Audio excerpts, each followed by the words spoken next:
Thank you so much for having me here. Can you hear me now?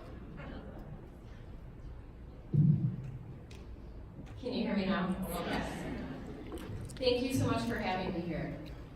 When I was younger, I suffered from every type of abuse imaginable. Things most children do not live to talk about. I chose to use drugs and alcohol to deal with the mental health problems and PTSD. After burning all my bridges and becoming homeless, the trouble caught up with me and I ended up earning an 8-year prison sentence. After I got out of prison, I was determined to get my life in order. I went to AA meetings in the beginning of my sobriety, started college, got married, bought a house, and everything was perfect. Well, when I graduated from college, my past history caught up with me. Numerous job interviews turned into people saying I was perfect for the job, but when the background check came back, they told me they found someone else. The failure was painful to me. I worked so hard to become someone, and no one wanted to hire me. The letdown was all too familiar. I then, at this time of being broken down, received a letter in the mail that I had to go to one of my sexual abusers' parole hearings. After 7.5 years of sobriety, I never thought I would relapse. But about 4 years into recovery, I quit going to AA meetings. And because of this, I did not have a support system to fall back on. I made the choice to relapse to escape the pain. I ended up having the police called to my house, and because of a disturbance,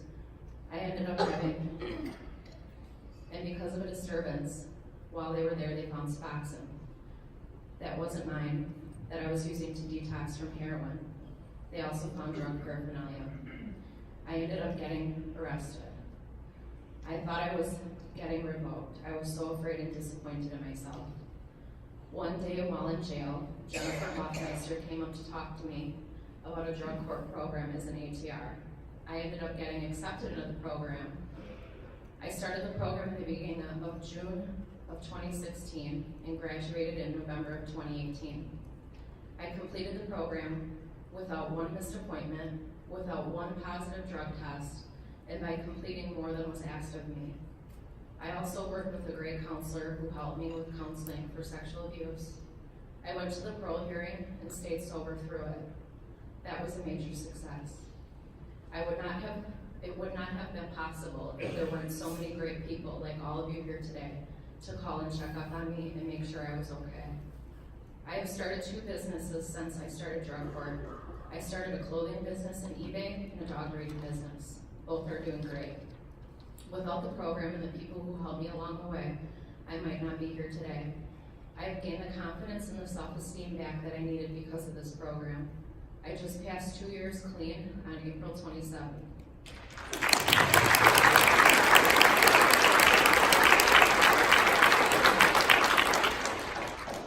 I would like to give special thanks to Jennifer for having faith in me and never giving up, Jenny Gullo for guiding me, Judge Boyle for always encouraging, to Dr. Locke for helping me face my abuser. I would also like to say, without everybody in here, a lot of us would not be alive. I want to say thank you for donating your time to people like us. I can be a better mother today to my son. I can be a better wife. And I can be a better sister. I would not have made it through this last relapse if Jennifer had not come up and seen me and have faith in me. I would literally be sitting in prison for the rest of my life on a revocation hearing.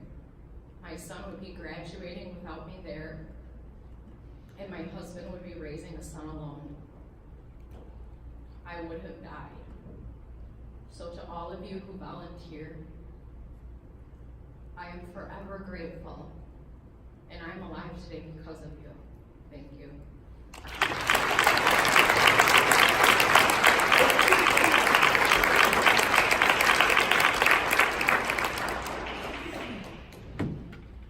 Thank you, Shannon.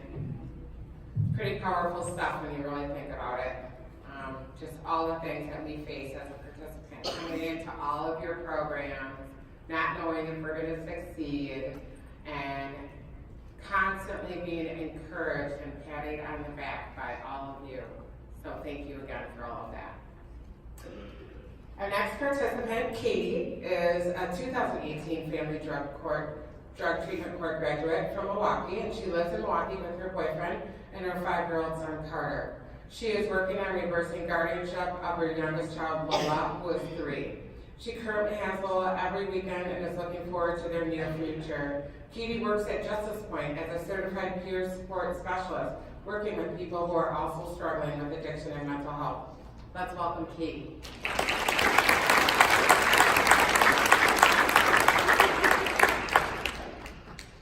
So my story starts, I struggled with addiction for 10 years. I started my addiction at 21 to opiates. At 25, I had my son Carter, and I was still struggling with addiction through that. He was born opiate positive, and I was approached to join Family Drug Court, but at that time I didn't think I needed it, and I thought that I would be okay. I did okay for a little bit. I got Carter back in 6 months, met somebody who was also an addict, and my addiction started over again. I then got pregnant with my daughter Lola, who is now 3. During that time, she was also born opiate positive. And I was approached for Family Drug Court again. And I took the opportunity because at that point I didn't think I had a chance of getting Carter back, since this would have been his second time in the system. So I took that opportunity. My mom was like, oh my gosh, you have so much on your plate, I don't know what you're doing. And I did well for a while again, but I fell hard in the program, very hard.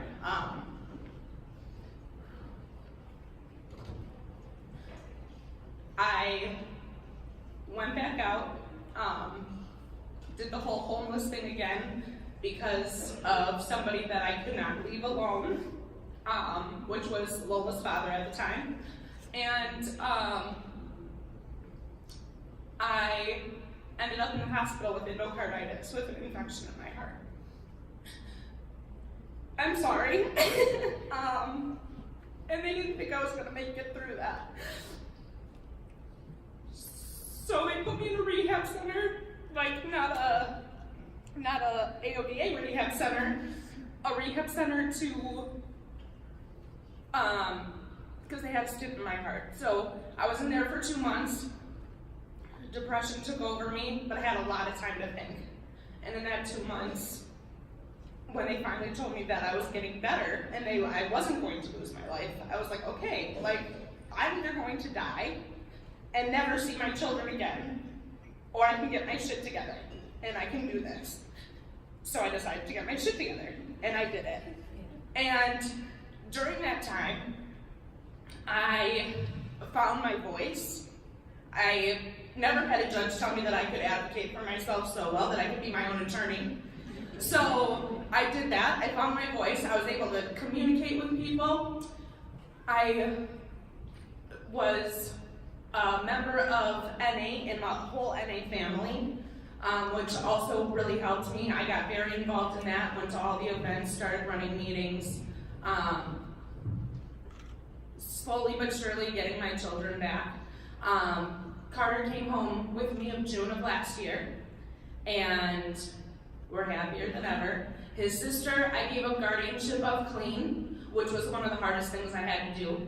My mom definitely thought that that was going to ruin me, but however, her father's parents have her, and we have a very good relationship. I see Lola all the time, at least every weekend, if not more, and we're in the process of reversing the guardianship and getting her back. Without all the people in Family Drug Court, I don't know that I would be here today. Rebecca, Cameron, they all came out looking for me when I went back on the streets, yelling at me to get in their car to come home, and I wouldn't.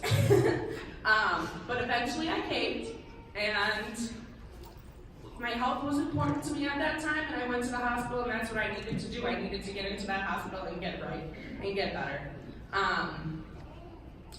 As much as it was such a scare, like having that endocarditis and having the fear of people telling you that you might not survive through this, it was the best thing that happened to me because that's what I needed to get clean. I needed that scare. I needed that push from myself because I never believed in myself. I thought I was a horrible parent. Having both of your children born opiate positive, like I didn't think that I had like any right to them. Like I thought that I betrayed them so bad, and then when your kids get taken from you, you fall hard before you get back up. So I really, really needed that moment and that 2 months for myself to come to the conclusion that I was worth it and that I could do this. Without everybody on that team, I don't know that I would have been able to do that. Everybody, even the other participants, were so great to one another. I mean, we helped each other, we supported each other, we clapped for each other, we cried with each other. It was one of the best experiences of my life, and for that I'm forever grateful. Thank you.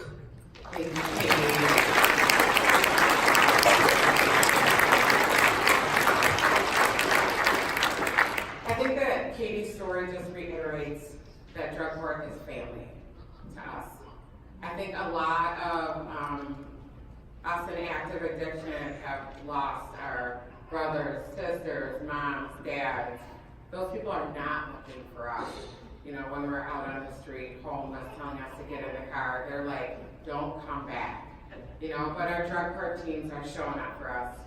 They still have the willingness and they still have the desire to work with us. So, I think it just really reiterates to me that our drug court teams are our families. And for that, it sounds like Katie and I think all of these participants are forever grateful. All right, our next participant, Robin. Robin is a Milwaukee Family Drug Treatment Court graduate from 2014, and she lives in St. Francis with her 10-year-old daughter, their guinea pig Fennel and tortoise Bowser. She currently works at Mena House, a women's drug and alcohol treatment facility where she attended treatment 5 years ago. Robin recently received her associate's degree in liberal arts and will be pursuing her bachelor's degree in criminal justice this fall. Let's welcome Robin.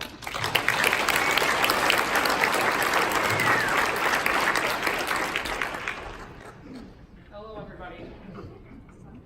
Okay, you're good? You hear me? Okay. So I'm Robin Ellis. I'm from Milwaukee, Wisconsin. Graduated in 2014, as she said.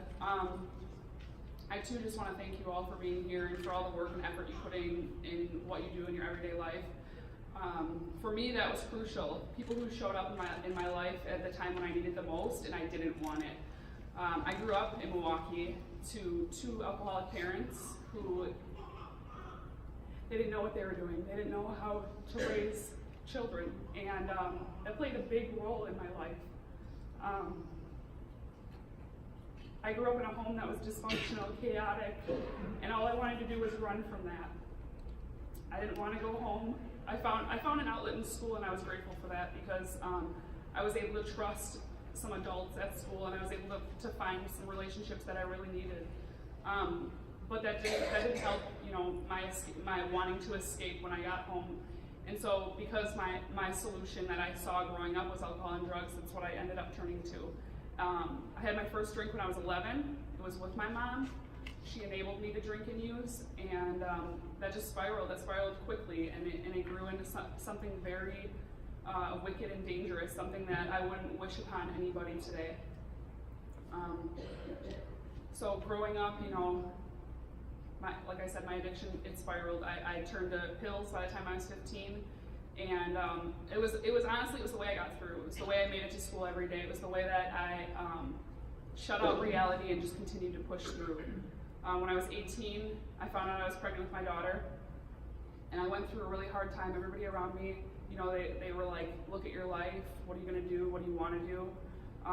Maybe the best decision isn't becoming a mother right now. And for some reason, something deep inside me told me that it was something I needed to do. I needed to keep this child. I needed to keep moving forward with whatever was going to come in my future. When I was 19, I gave birth to my daughter. 3 weeks later, my mom passed away unexpectedly. She was an alcoholic. She lived a really, really rough life. And for me, being a new-time mom and losing my mom, there was a lot of emotions, a lot of things I did not want to face. And I remember that day walking away from her house and going directly to a drug dealer's house. That's what I knew. It was my solution. It's all I had. That was my knowledge. Today, I can look back at that and realize I did the best I could with what I had at that time. Thankfully I had some supportive family members, my grandma and my sister, who helped me care for my daughter. And,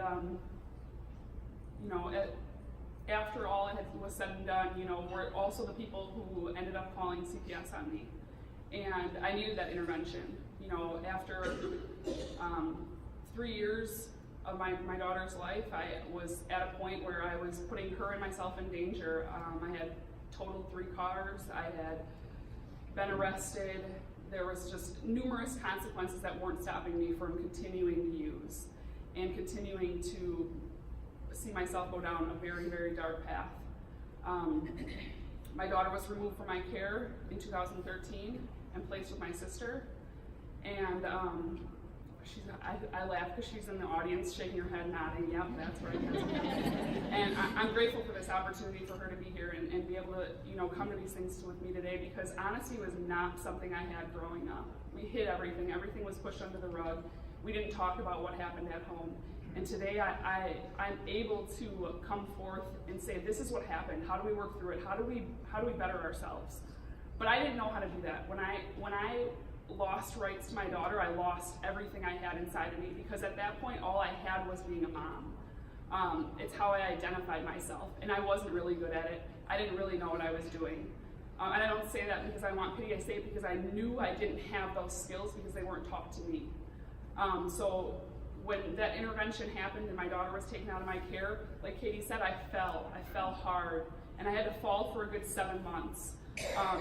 But thankfully, I entered Family Drug Treatment Court about a month after Haley was taken, and I would show up to court every week, relentlessly. I would show up, because the people who were there, the team members that showed up every week with me, would continue to say, okay, like, what do you need? What can we do? How can we help you? And for 7 months, I really didn't do much. I'd come, I'd show up under the influence, but I knew how to show up, and I was grateful for that. Like, I'd sit in the courtroom, and I'd try to listen, I'd try to get everything I could out of it, and I think that the biggest impact that Family Drug Treatment Court had on me was that these people weren't giving up on me, even though I really didn't know what I was doing, and I wanted to give up probably every time I was there. I went into residential treatment about 8 months after Haley was taken from me, and I went into residential for 6.5 months. I got out and I did a transitional living program and outpatient for another 14 months. And that length of treatment was so crucial for me, because I tell you, when I went into treatment, I didn't know how to mop floors. I didn't know how to interact with people properly. Like, I didn't know the basics of life.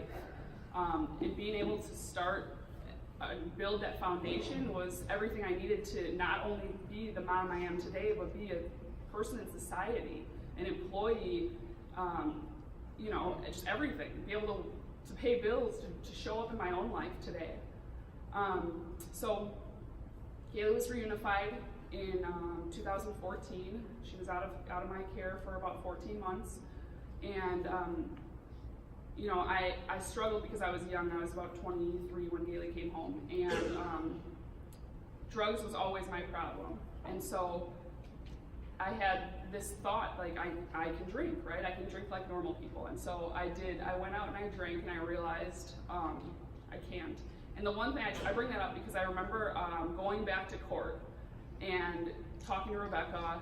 I had already graduated at this point. I went back and I talked to Rebecca, and I was like, I want to share this with the team. I want to share this with the current participants, because I don't have to hide today that I slipped up. I don't have to hide today that, I've realized something about myself. And she let me come, come on, of course, we'd love to have you. And that's what, I say that because, that was my family. That became my family. That still is my family today. And I got up and I shared with the participants and the other team members, and nobody shamed me. Nobody said like, oh, that's not good, or nobody was like, well, where was Haley, or what was going on? Like, they trusted, they knew that I had the skills, to do what I needed to do and to process it and to come back and be the best person I can be. So I say that because I just celebrated 4 years of sobriety.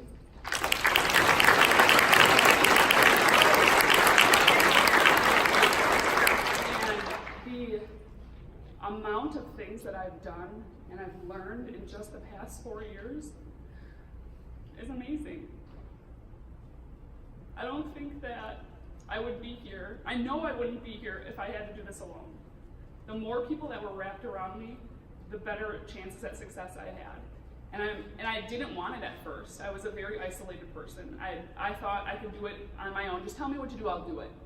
And it wasn't that. I needed to break down those walls. I needed to let people in. I needed to allow others to get to know who I was and help me build to be the person I am today. I just received my associate's degree in the mail, and that's not huge, but that's something for me.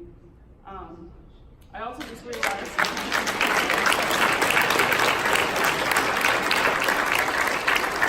applied for my bachelor's degree at UWM, and that's an exciting step. It's scary, and sometimes I let my fear hold me back, and I think, oh, I wish I had parents to be here to cheer me on or say how proud they are of me.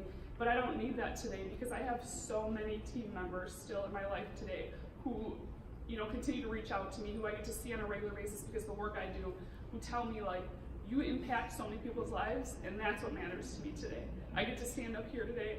I get to tell people no matter what you've been through, no matter what's happened, you can do whatever you put your mind to. You can make it happen. And not only that, but I get to be something for my daughter that I didn't get to see growing up. And that's the biggest prize that I could ever imagine having. Today is also my 3 years of getting my guinea pig. Just wanted to share that. She's a really big part of our family, and I have some commitment issues, so the fact that I've had this guinea pig for 3 years and I've kept her alive is a really big deal. So yeah, and I get to enjoy these moments with my daughter. I get to show up, I get to be present, I get to be sober, I get to be clear-headed, I get to remember these things. And I can't put a price tag on that. And I'm so grateful for programs like this that are in place because I wouldn't have what I have today without it. So I'm just really grateful to be here. With that, I will pass.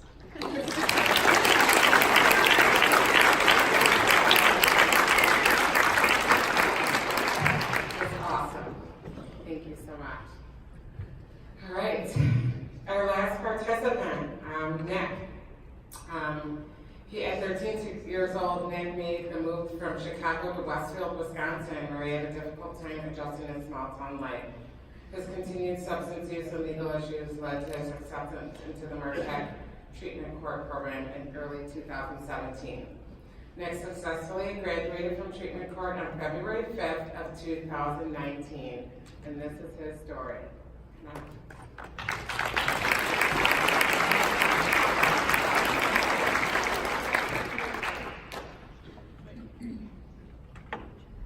Okay, so my name's Nicholas Rivera. I didn't prepare anything because I'm kind of a procrastinator like that. So I grew up in Chicago. I was a pretty normal kid. I didn't have abusive parents or anything like that. I went to school, I got straight A's, I was doing pretty well, and then I moved here. I'd never seen a deer before in my life before I moved here. I didn't even know what John Deere was before I moved here. I had a pretty rough time adjusting from classrooms that were 100 plus kids down to 20 something. Because when you come from a world like that, where there's at least 50 other kids who do worse things than you, and you move here, kind of joke around a little bit, they kind of look at you funny, like you're the bad one. It's very, very hard to adjust. So trying to find my place in everything, and dealing with school and life and things like that, and just trying to figure out, how to adjust. I started dabbling with marijuana when I was pretty young. I was about 13 years old, 12 years old when I started using. As I continued, my parents knew right away what I was doing because I have older siblings who dabbled in the same thing, so they can see all the warning signs that were coming. As I continued through life, just kind of really rambunctious, just doing whatever. I never really came home until about like 12 o'clock at night every night. I didn't really care about sneaking in. I just kind of blasted through the front door, kind of announcing as if like a cry for help, like someone like, hey, help me, like, you know, I'm having a very tough time. I stopped going to school completely when I was about 17 years old, my junior year. I fled down to Kentucky with some other family that I had.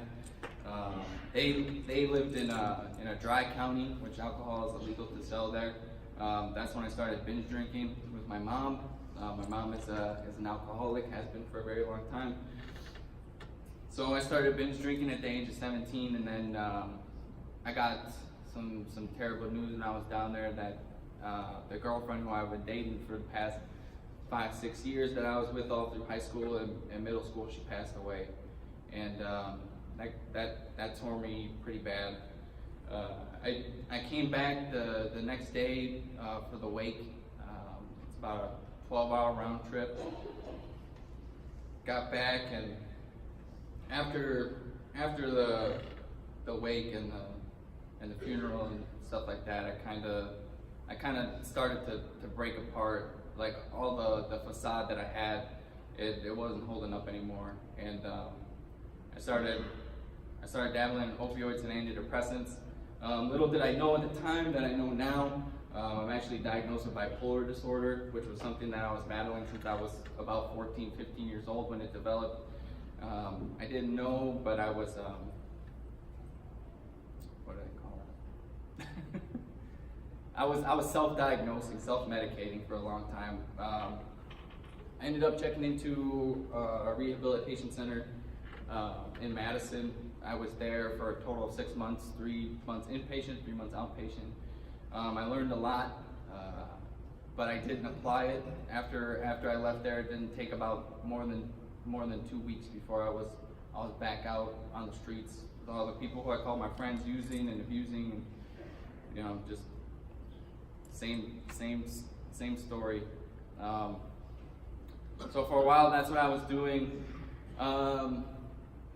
Eventually, I got to the point where my parents weren't giving me money anymore, and I couldn't hold a steady job for more than like 3 weeks at a time. As soon as I got a paycheck, I was out, back on the streets, you know, selling drugs, using drugs, all that fun stuff. After a while, though, I ended up running out of money, places to stay, bridges to burn, and I ended up burglarizing a bunch of places, and I got charged with a bunch of charges. I think it was like 7 or 8 in total felonies altogether.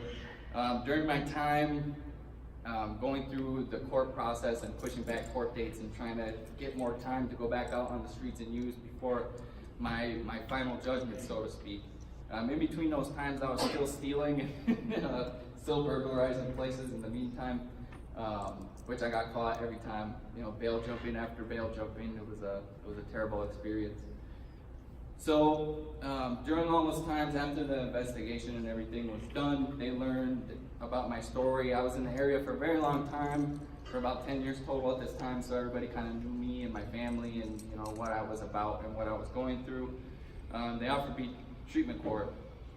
I was kind of leery about treatment court at first because a lot of people said that, you know, coming from a world that I did, that it was just, you know, they were just out to get you, or it was just a flash in the pan, so to speak. Yeah, they'll let you out for a little bit, but, you know, as soon as you mess up, they're going to revocate you, and they're going to send you right back to prison or jail or wherever you came from. And for a lot of times, that's true. I mean, you know, to a certain extent. As my treatment court team could tell you, my first day after I was sentenced to a couple months in jail, I came up in those shackles walking down the hallway, and I was pissed.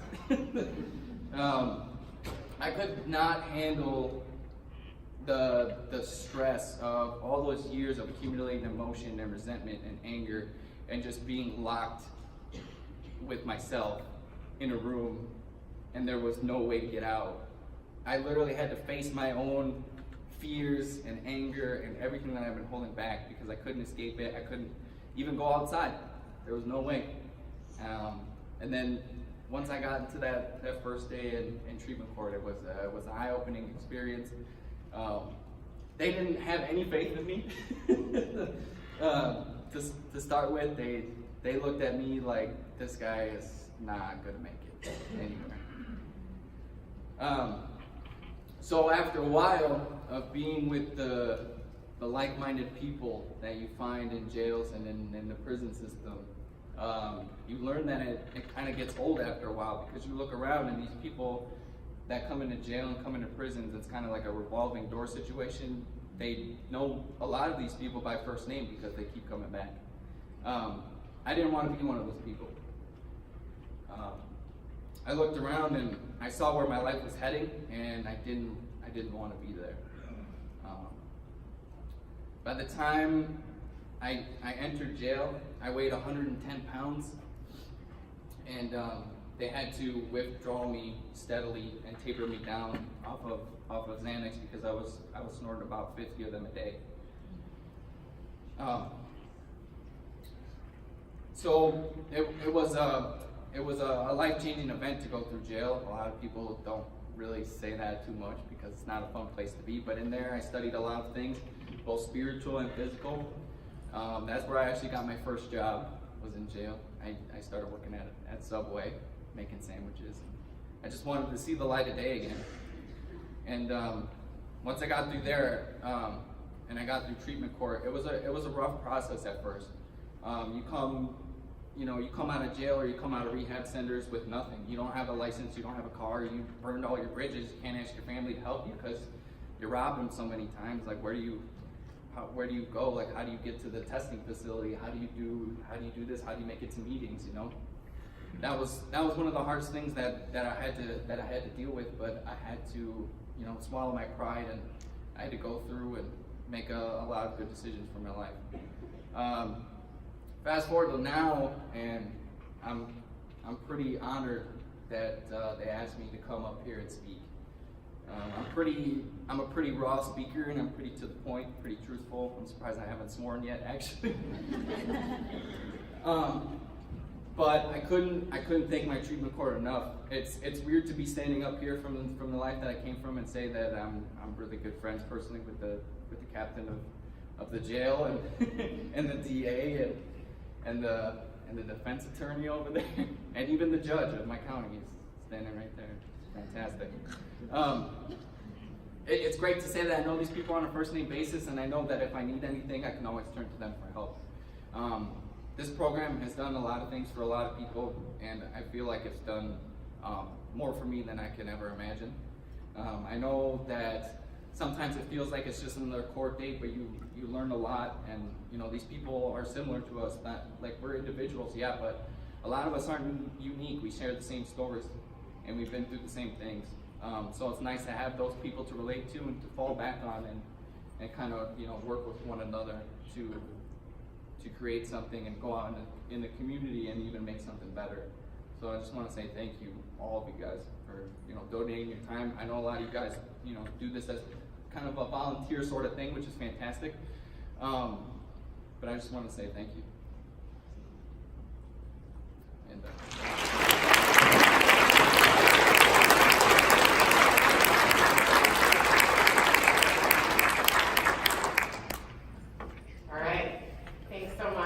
for sharing your story with us and all of the graduates up here today. It's an emotional time, sharing your story and where you came from and what your process was like and where you are now. I think all of you just have so much to share with the people that you're touching today in your lives. It's amazing, and your children as well. At this time, I want to open it up for questions. Do we have any questions from the audience for our participants? One of the things I really want to participate about is like replacement activities. So you're not getting high, what are you doing? And I'm just wondering if all of you could share, like, what were some of your replacements that were great? So basically, she's just asking, instead of using substances, what are the things that you implemented and doing with your time instead of those? Basically, I started dog training, dog breeding. I started my own business, and I started taking extra classes in school that I didn't need. I started volunteering at St. Luke's Detox Center, and I started running AA meetings there. There's also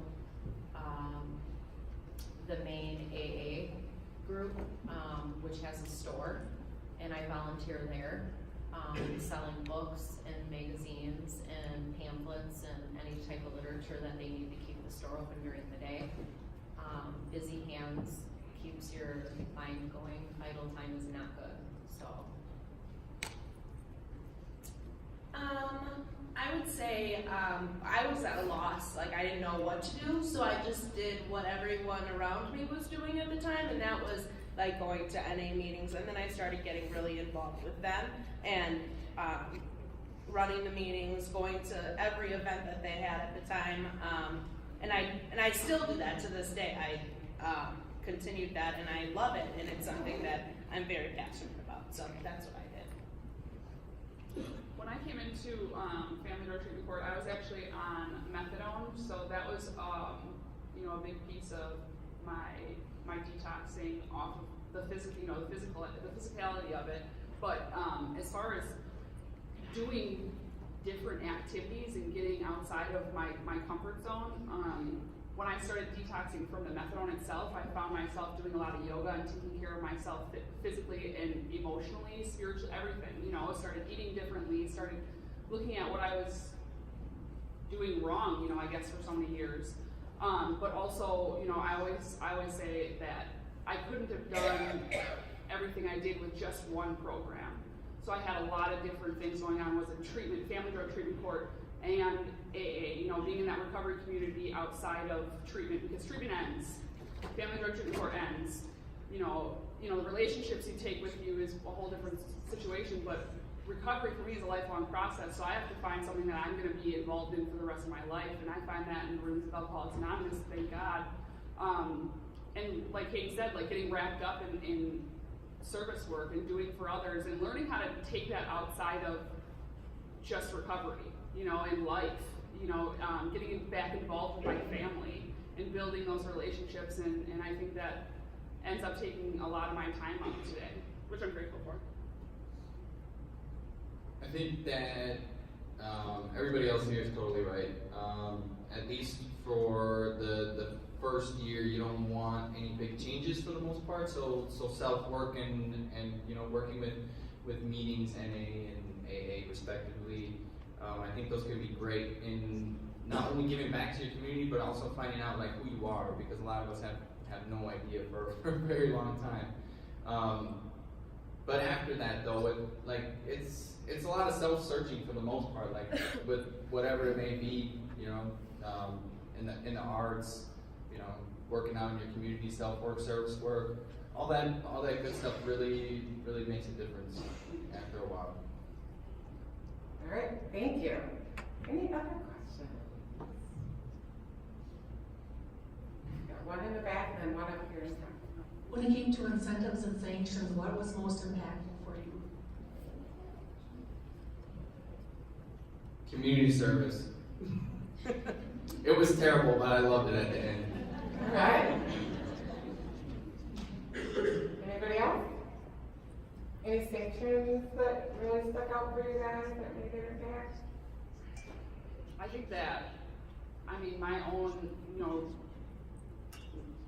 head will beat me up the most, more than any sanction outside sanction could give me. So I guess like the best incentive then is people who are there to build me up and to help me. I will mention that Family Drug Treatment Court in Milwaukee has this thing called Fishbowl. I have to talk about it. And so like you get points for doing all your activities, doing your UAs, going to meetings, and at a certain amount of points you get a gift card. And so I know that like participants really look forward to that, and it's like, you know, like it's a reward. It's exciting to be recognized for the things that you're doing. You know, because so many times like I hear people say, oh, I should have been doing this. But you know, like we weren't doing it. So now, you know, like we are doing it, and it's a beautiful thing. And so, you know, living life today is, sometimes we need that pat on the back or that recognition or someone saying, hey, good job, you know, for doing what you're supposed to do. All right, thank you.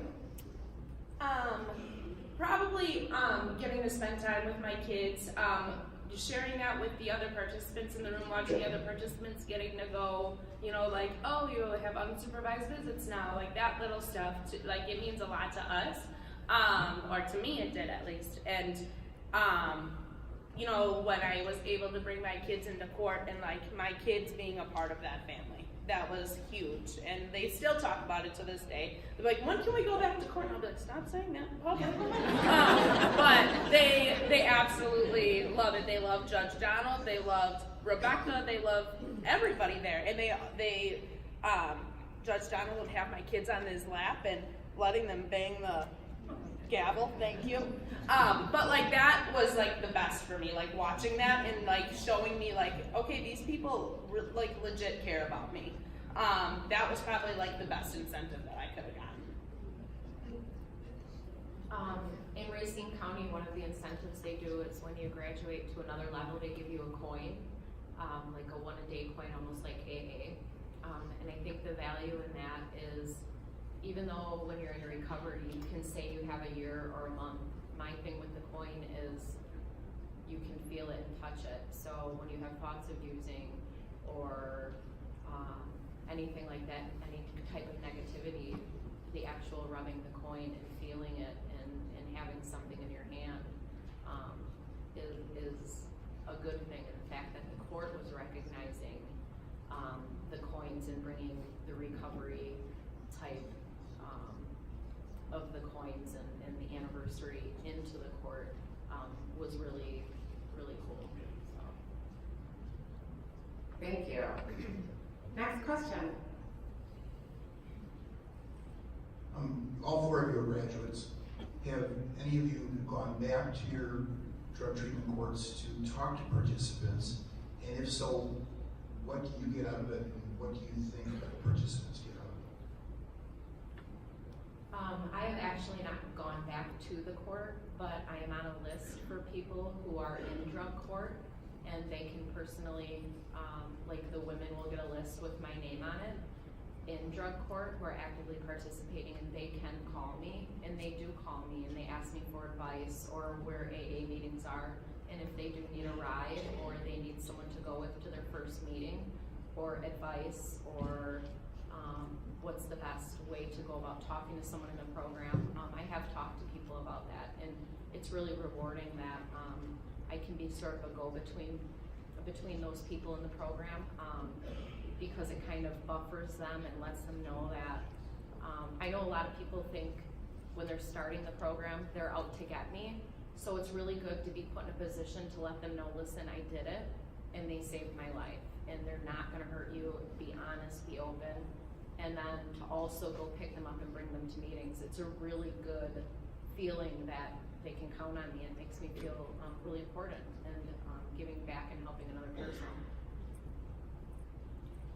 I have gone back more for work purposes. I work for Justice Point as a peer support specialist, and I've gone there to try to get people involved in peer support more.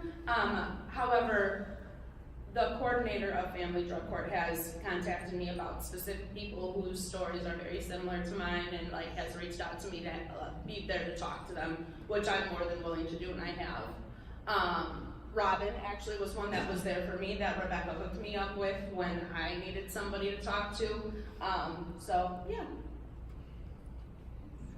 I get to have the privilege of going back to court every week because I run a support group every Friday while the teams are staffing all the clients. I get to sit with the participants who decide to show up. It's voluntary, but I usually get a pretty good number of people who come, and it's just such a privilege to be able to sit in the rooms, with people. It's similar to AA, but it's different at the same time. I get to sit with these people who are going through the struggle that I went through, and the beauty in that is that I never forget, what happened and where I came from, and I get to share with them that there's the light at the end of the tunnel, because sometimes in the thick of it, it's, you know, it's hard pushing through these programs, you know, because there's a lot of stuff going on. So yeah, being able to sit with them and walk through the journey with them, and then I sit in court with them too, and I love that they always come up to me and think that I have all the answers, and I'm just like, I don't. I can probably direct you to the right person, or give you some of my personal experience.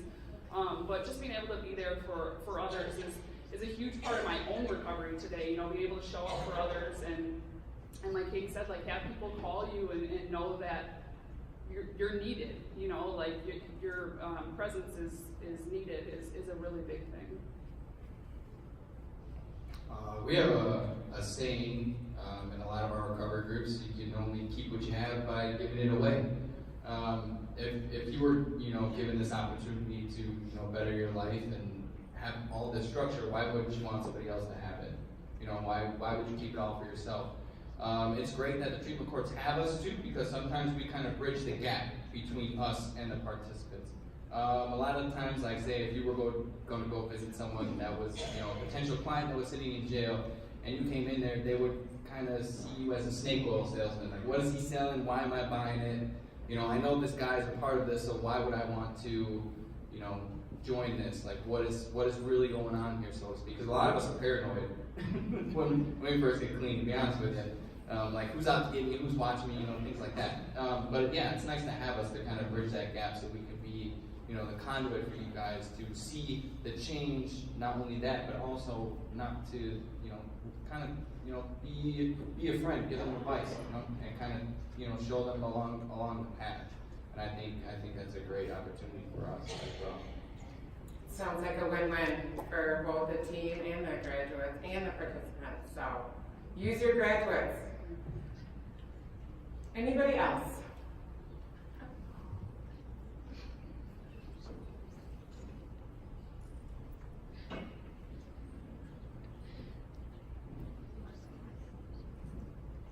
Hi, I'm wondering, what's one thing that you guys think the court could have done either differently or maybe better that would have helped you along in the process, or maybe things that other courts could do better to make sure that our participants are not just graduating, but being successful after graduation and being able to, sit where you guys are now? I think that you guys do a fantastic job, I'm just saying. I think that you guys put a lot more pressure on yourselves, and because if the person doesn't want it, they're not going to take it. You can give them everything on a silver platter, and if they don't want it, they won't take it.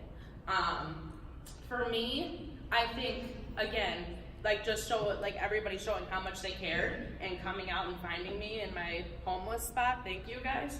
Appreciate that. Just that even, coming up and being like, you need to come home.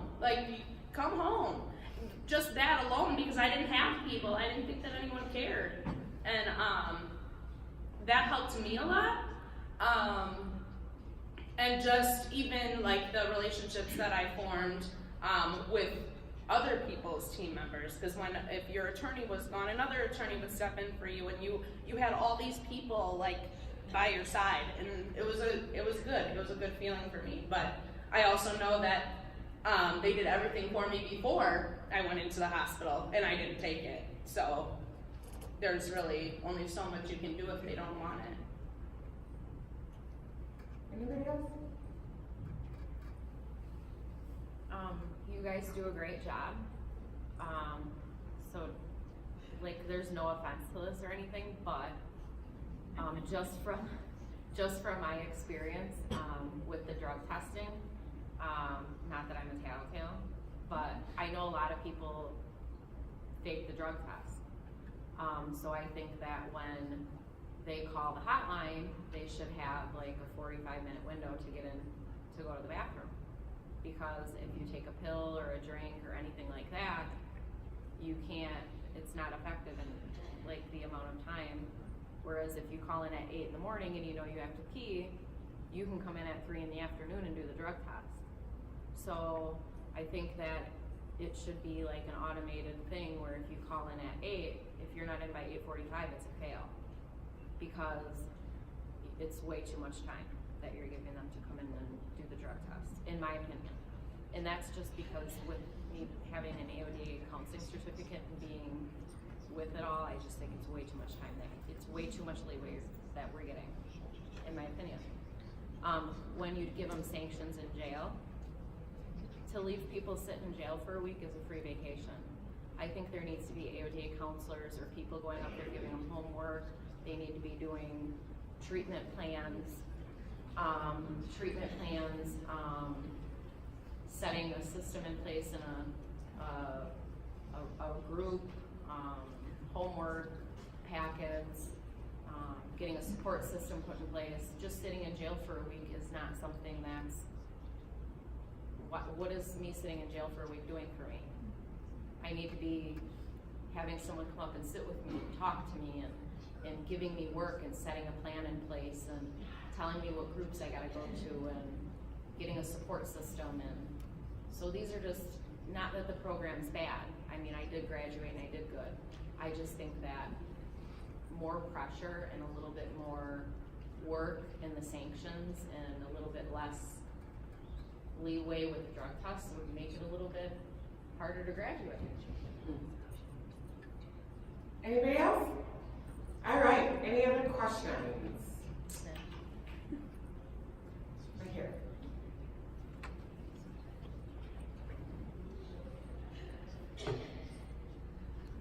Thanks for coming out today. This is really loud.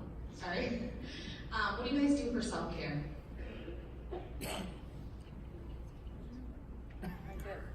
I turned the mic off.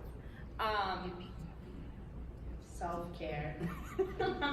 I don't know. I guess I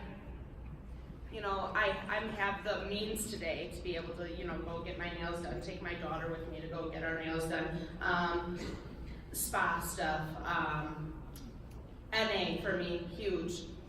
Self-care, because without that I would not be clean today. I truly believe that. Healthy relationships, being able to be a part and give back. All of that is self-care to me, personally. Yeah. I think that, the first couple of years I really didn't slow down enough to realize like there was more that I needed to do than just the basics. And today I have a morning routine that like I have to stop, I have to slow down, I have to do certain things. I do like a 12-minute workout in the morning that just gets my body going, and like then I sit down and I read meditations, and like I have to take that time out in the morning because like for me, my mind will just start going, and like what can I do, to stop that, to slow it down, to be able to get in the mindset of today. Like I can only be in this moment right now. So that morning routine, because I know if I don't do it, it throws me completely off. My day is usually shot. I also started watching what I ate like a year ago, like drinking smoothies in the morning and stuff like that. Like thinking about what I'm gonna buy at the grocery store. Like those things for me are self-care because like I didn't get clean to put trash back into my body. So today, like being able to educate myself on how I can better take care of myself is huge. And then also, taking moments, because like I said, like I'm a mom, and like sometimes that first foremost thing is always like you're a mom, you have duties to fulfill. So like being able to take like 2 hours out of the week, or sometimes a night each week where my daughter isn't with me, and being able to sit in a quiet home and take a bath and do something other than what I'm used to doing, which is going all the time. And that changes for me, that ebbs and flows. I take a shower once in a while. No, seriously. I'm not very big on self-care, mostly because I'm a workaholic and I have 3 kids, so that woman over there, without her, I don't know what I would do.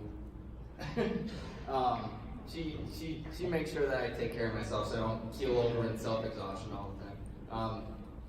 I know I should be better at it because that's kind of like a big thing with us, is taking care of ourselves. I don't know. I think I'll probably just eat McDonald's and be a workaholic until the day that I die. So I don't know. Could change it, could not. Who knows?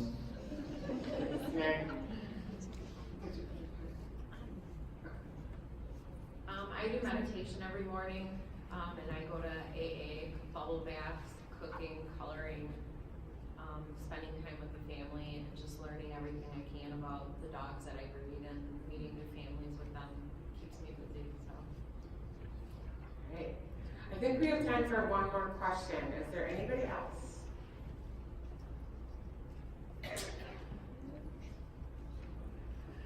All right, well, let's give our graduates another round of applause.